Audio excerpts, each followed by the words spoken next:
Sports. The Premier League season starts tomorrow. I repeat, it starts tomorrow. Liverpool are about to see their summer spending go past £300 million, with Giovanni Leone set to join. We've got reaction from the Liverpool boss Arne Slot live in just a moment. Jadon Sancho is no longer part of Manchester United's future plans. Will he get a move away from Old Trafford, though? Yoane Wissa wants to leave Brentford as he continues to train away from the first team.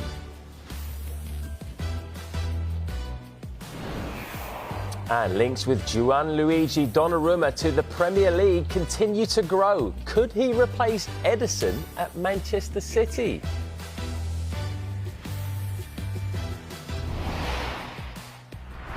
Right, well, we'll hear from Arne Slot live shortly. As you can see alongside me, we've got James Savindra and probably the best-dressed pundit, I'd say, on Good Morning Transfers, Rob Earnshaw.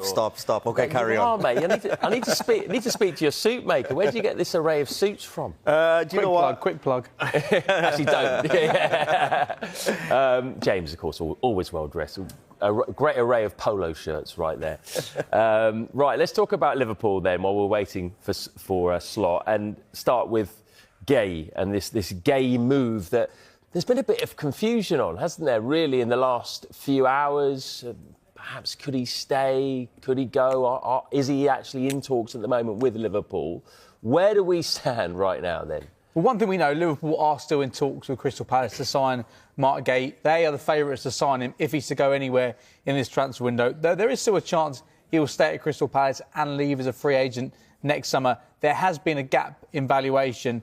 From the Palace perspective, they don't want to let their captain go on the cheap, though they are aware that they probably need to do something this summer, whether it's get him to sign a new contract, which seems unlikely, or there be a conclusion. That's one thing Steve Parrish said on Sunday. There needs to be a contract or a conclusion of some sort. And a conclusion would be selling Mark Gay.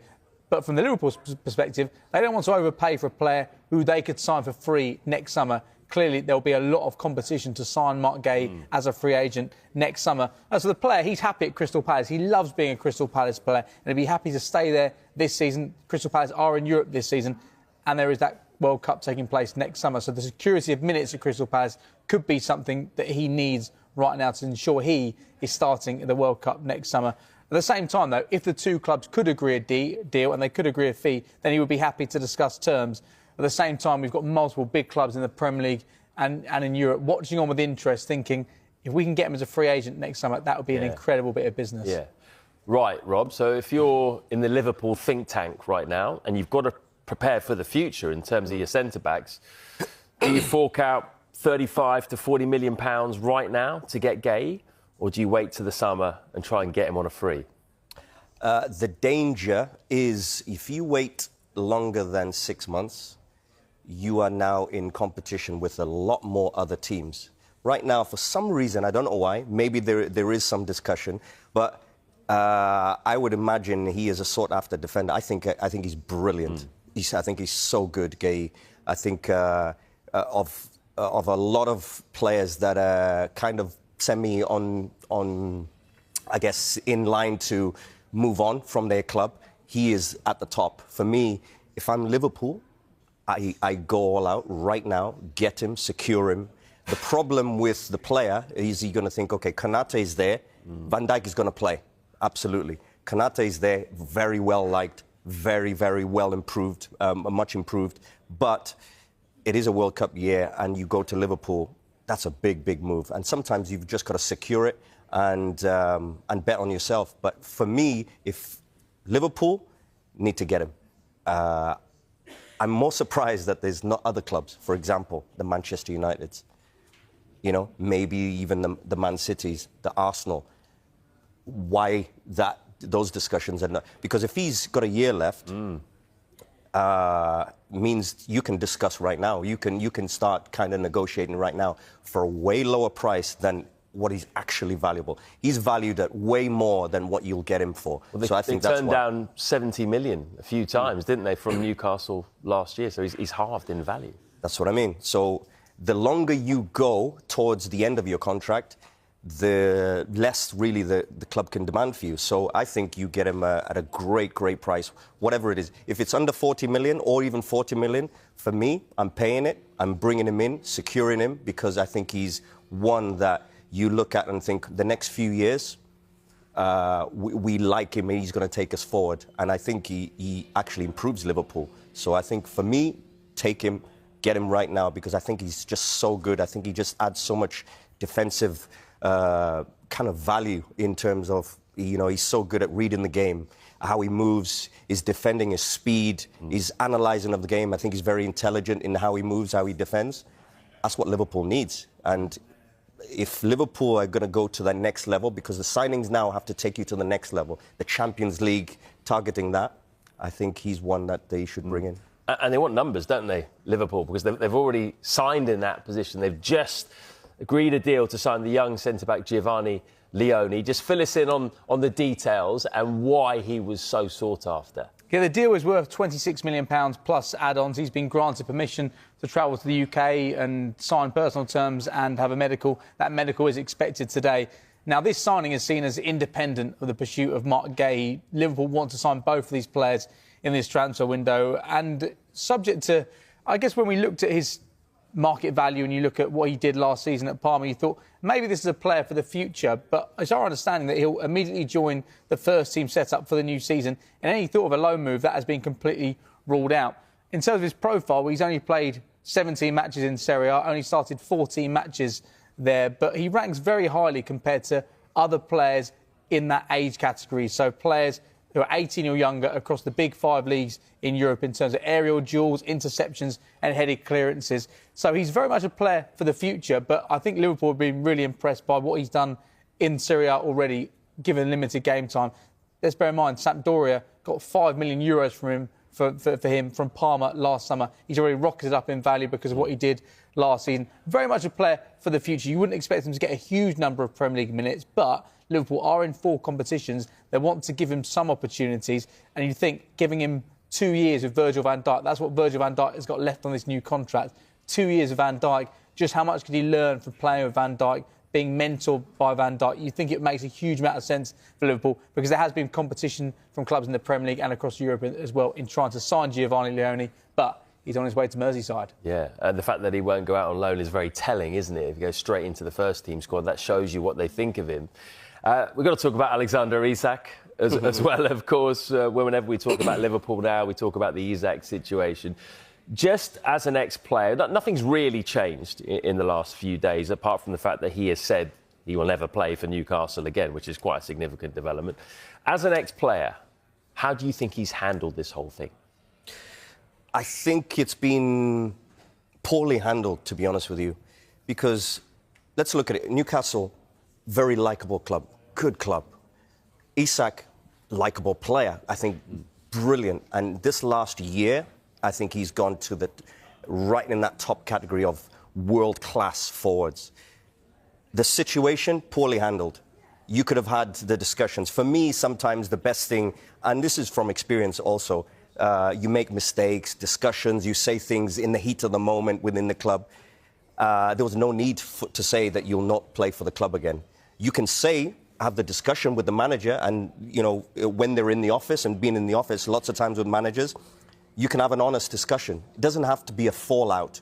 And I think the problem right now is it's been a fallout rather than a discussion, because you can have tough conversations. And in the manager's office, there's tough conversations that need to be had. That is one of them about Isak. Of course, he's tempted to Liverpool. Of course, Newcastle don't want to sell him. But Newcastle can say, well, listen, we don't want to sell you unless it's the right price. Isak, I think he could have handled it better.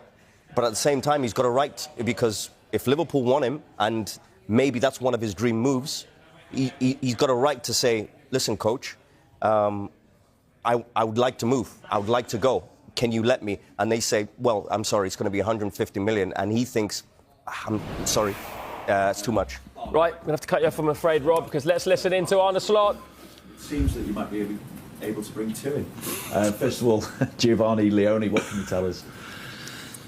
That the clubs have agreed a deal, but he hasn't signed for us yet. So the moment when he signs for us, I can go into more detail. And the other one is, of course, the answer you always get from me. Are you able to talk about that a little bit more broadly, though, and say what expectation you have of possibly getting hold of Mark Gay? No. No, because he's not our player. And unfortunately, he was the captain of the team where we lost against last Sunday. So, no, if you want to have any talks about him, you should go to Palace, to Glasner, and ask him his opinion about him. Well, obviously the focus is on the start of your title defence now. So how ready do you feel you and the squad are now going into the start of the season? As ready as we can be. So I think I've emphasised last week on the fact that we've lost 3 or 4 starters, and unfortunately Ryan Gravenberg was not able to play last week and is not able to play this week. So that means that if you exclude the goalkeeper from the 10 outfield positions, 5 were different than the main starters we had last season. And if you then look the quality we bring on the ball, I'm very happy with that. Without the ball, it's 8 out of 10 times, also very good. But the aim at this club is not 8 out of 10 times, it's 10 out of 10 times. And that is the fine-tuning we still need to find defensively. And that went in pre-season one time better than the other one. Up against Bilbao, I was really pleased with our defensive performance, because we didn't give away any chance at all, I think, out of open play. But we did concede 2 set pieces. Against Palace, we conceded, the main chances we conceded were when we lost the ball ourselves. So it's been ups and downs, where the downs were not so low, but I think there is the main part for us still to improve, which is normal. I think for everyone in pre-season, it's normal that there's still room for improvement, let alone if we not only lost 3 or 4 starters, I think we've lost 5 to 6 players that played quite a lot of minutes for us last season, and we brought in 4 new ones. So then it's normal that there's a little bit of adaptations, but we are definitely ready for the league to start. And taking all that into account, given what you achieved last season and how difficult it is to go back to back with Premier League titles, what are your expectations for the season? Yeah, but the reason why that is so difficult lays mainly in the fact that there are so many competitors that can also win the league over here. So to win it once is already very special, let alone if you can win it twice in 3, 4, 5 years, or as we did twice in 5 years, and City did even better than us in the last few years. So that's unbelievable if you're able to do this in this league. And probably this year it's going to be harder than every year before, because every team brings in new players, but our main competitors definitely did as well. Thank you. Arne, in that regard, obviously this time last year you had a huge challenge ahead of you with coming to a new league, starting at a new club, replacing Jurgen Klopp, everything that went with it. Is this season in your mind, even personally for you, an even bigger challenge than this time last year? No, you forget to mention that you take over a team and you only have 2 weeks to prepare, because there was a Euros and a Copa America.